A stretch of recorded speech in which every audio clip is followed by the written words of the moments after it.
Ákveðinn og sterkur sértu þá. Spurður hvort hægt verði að ganga til þjóðaratkvæðagreiðslu eftir að úttektin hafi verið lögð fyrir þingið, segir ráðherra.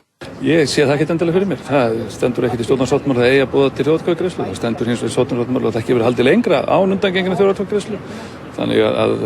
Þannig nú bara það sem stendur í sáttmálanum. Þannig að þú vilt jafnvel bara ekki boða til þjóðaratkvæðagreiðslu á kjörtímabilinu? Ég held að ef menn lesa nú og hlusta hvað ég hef sagt um þetta mál, þá held ég það sé alveg ljóst. Ég hef ekki dregið neitt dul á það. Þannig að það ekkert endilega víst að það sé að fara að gerast á þessu kjörtímabili að þessi þjóðaratkvæðagreiðsla verði. Það kom fram í bæði máli utanríkisráðherra og forsætisráðherra í gær að það yrði. Kom það skýrt fram í máli utanríkisráðherra í gær að það yrði kosið á þessu kjörtímabili? Já, það kom skýrt fram í máli hans.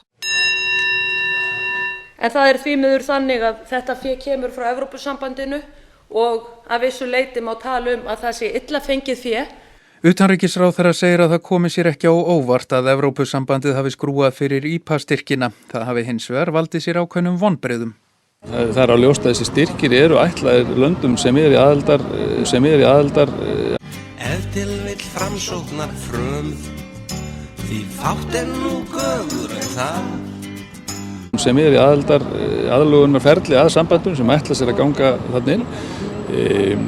Þannig að það kannski kom ekki á óvart, en við hins vegar urðum fyrir ákveðnum vonbrigðum að Evrópusambandið skyldi ekki líta til þeirra miklu vinnu sem búið að vinna við undirbúning á ákveðnum verkefnum. En það þá ekki svolítið einmitt þversögn að þið hefðu viljað klára verkefnin ef að þið vöruðu við þessum styrkjum? Jú, það má segja þessi þversögn.